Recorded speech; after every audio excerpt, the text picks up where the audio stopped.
Okey, sesi kedua ni kita teruskan dengan persediaan sebelum bulan puasa, bulan Ramadan. Kita puasa, badan kita steady. Sustain energy, tenaga. Macam orang dulu, sahabat-sahabat orang kita zaman dulu, tok-tok nenek moyang kita. Kan? Puasa, relax. Boleh buat kerja fizikal. Kan? Orang dulu kerja kampung kan, kerja fizikal, tengah panas pun boleh tahan. Badan kita tak cepat kering, tak kontang, tak dehydrated cepat. Kita puasa je, masuk puasa hari pertama pun dah haus je, ya Allah, kan. Sebelum tengah hari dah haus, kan. Lepas tu dia punya lapar lah, dia punya gastrik lah, asid naik lah, angin lah, macam-macam kan cerita. Jadi macam mana caranya kita nak bersedia, sedia mental memang kita sedialah, tapi kalau kita ada masalah nak puasa, memang mental kita pun tak okey lah, kan. Cuba kita berpuasa tapi kita steady, kan. Badan kita mantap, fizikal.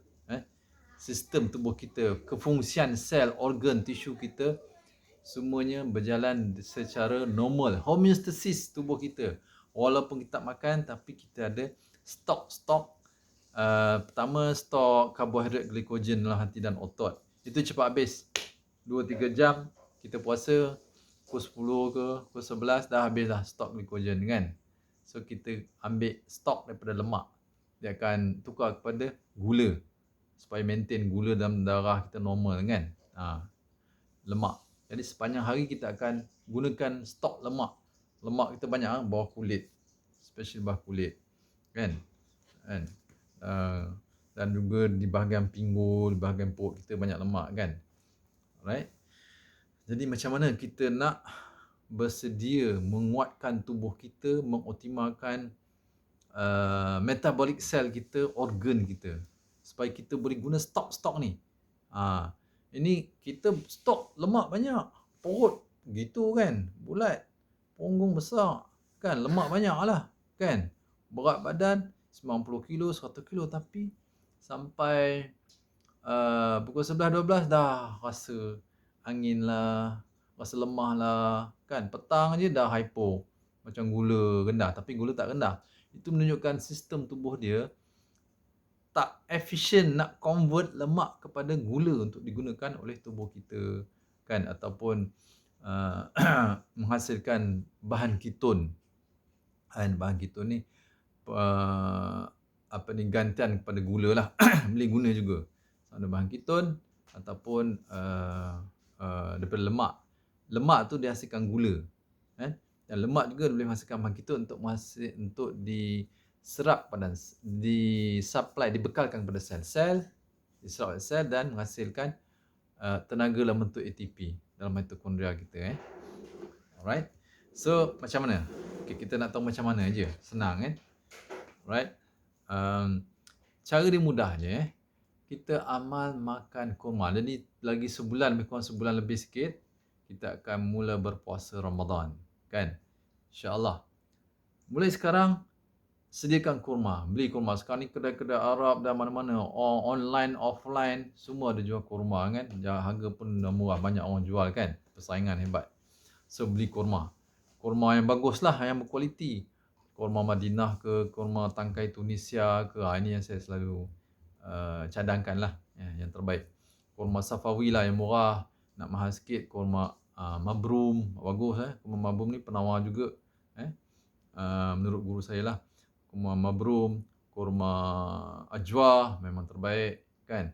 Kurma Sukari, Mejul pun mahal kan. So, saya pun makan kurma Safawi, dia sedap sedap dan harga pun murah kan. Yang terbaik tu boleh dapat RM35 sekilo kan. Yang terbaik, yang besar, yang berkilat, hitam tu kan. Kan. Ataupun kurma Tunisia, Sukari, siapa suka kurma tu, itu bagus. Makanlah sebiji ke 3 biji sebelum sarapan. Bukan selepas makan sarapan ke, lepas makan nasi ke, itu tak berkesan. Sebelum sarapan, amal makan buah kurma kan. Kau sebelumnya lebih daripada sebiji tapi kena makan huruf ganjil bilangan ganjil lah. Baru jadi ubat penawar manfaat pada sel tubuh kita lah. Ini menurut guru saya insya-Allah. So sebiji, 3 biji, 5 biji atau 7 biji paling banyak. Saya tak pernah makan 7 biji. Biji rasa macam kalau perut penuh kan. Okay. So makanlah 3 atau 5 biji insya-Allah amal setiap hari. Sebelum puasa pun kita dah rasa kenyang. Kenyang dia sampai ke petang sampai malam. Jadi kita nak makan nasi pun kita boleh drag sikit. Biasa kita makan pukul 12, pukul 1 kan. Tak boleh miss. Miss sikit makan tengah hari dah angin masuk lah, asid lah kan. Sekarang ni memang common orang macam tu. Tak ada gastrik pun angin, asid, kembung. Kan? Sebab apa? Banyak makan makanan yang tak berzat, makan goreng-goreng kan. So ini petua dia. Makan buah kurma sebelum sarapan pagi. At least setengah jam, 40 minit atau 1 jam. Paling cepat setengah jam lah. Sebaik-baiknya dalam 45 minit ke 1 jam. So makan buah kurma 3 biji, 5 biji atau 7 biji. Dan minum air lah sekali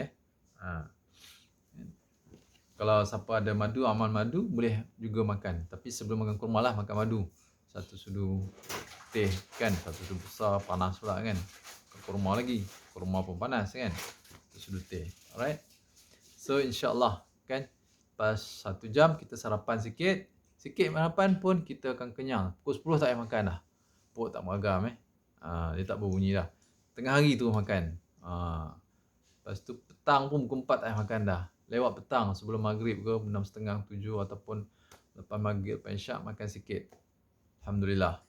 Kita boleh maintain tenaga dan kecergasan fizikal dan mental. Kecergasan mental dan kecerdasan mental insya-Allah. So amal makan kurma sebelum sarapan setengah jam hingga 1 jam.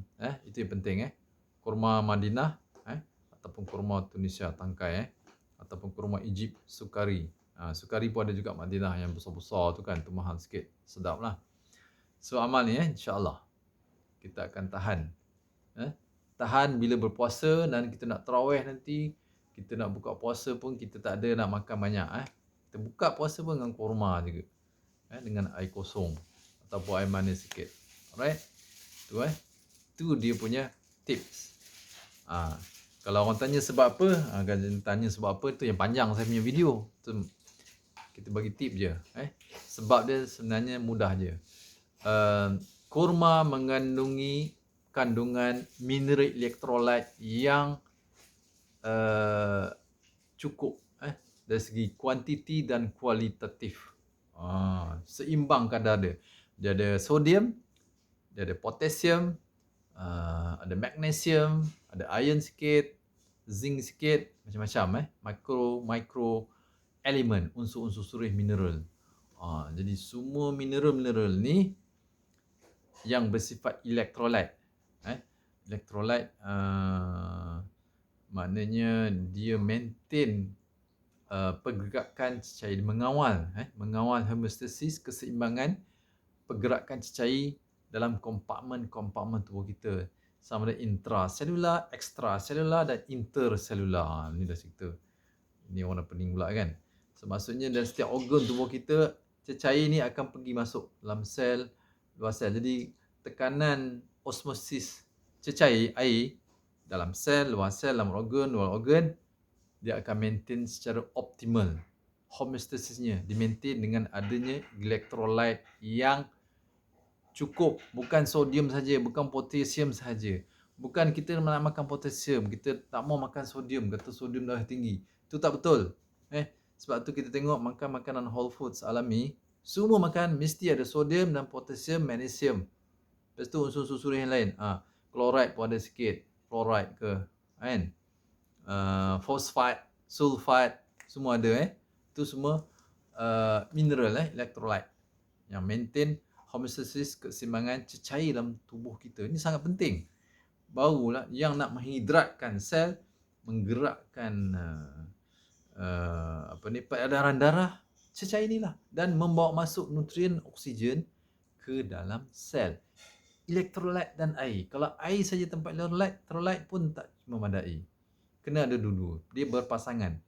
Air dan elektrolit. Elektrolit ni yang utama, major elektrolit lah sodium, potassium, magnesium, zinc, chloride, klorida lah, fosfat, sulfat, semua tu so dia akan maintain. Alright. Di samping dia ada vitamin lah, vitamin-vitamin lain, serat kan, prebiotik semualah. Tapi yang penting dia ada elektrolit tu.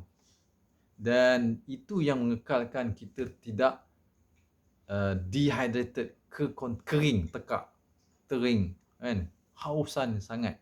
Makan kurma mengelak kita daripada kelaparan dan mengelak kita daripada dehydrated, kekontangan tubuh kita. Jadi pukul 2, pukul 3 dah tak tahan haus bila puasa kan. Jadi makan kurma dia akan mengelakkan kehausan yang melampau, kelaparan yang melampau, juga mengelakkan hypoglycemia lah. Simptom hypo, kadang-kadang tak hypo pun. Gula normal tapi dia rasa macam lemah sangat, macam tak cukup gula. Itu menunjukkan sistem metabolic cell kita, mitokondria tak efektif. So ada banyak sebab lah kan. Tak boleh digunakan oleh sel nutrien-nutrien tadi. So dengan ada kita makan kurma, jadi semua ni berjalan dengan lancar. Sistem penghadaman, sistem pengangkutan dan juga metabolic cell, mekanik sel kita kan, metabolic cell kita berjalan secara optimal. Itulah dia buah kurma. Keunikan Allah SWT jadikan, Masya Allah. Disebut dalam Al-Quran, hadis kan, Masya Allah. So makanlah buah kurma.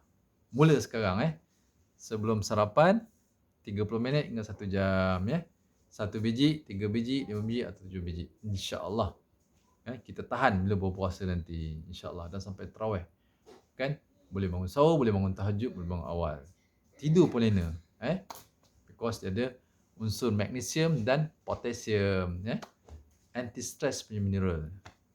Alright. Itu InsyaAllah. Semoga manfaat Kan cerita berpanjang kan. Orang dah ni kan. Dah 20 minit. Okay. Assalamualaikum warahmatullahi wabarakatuh.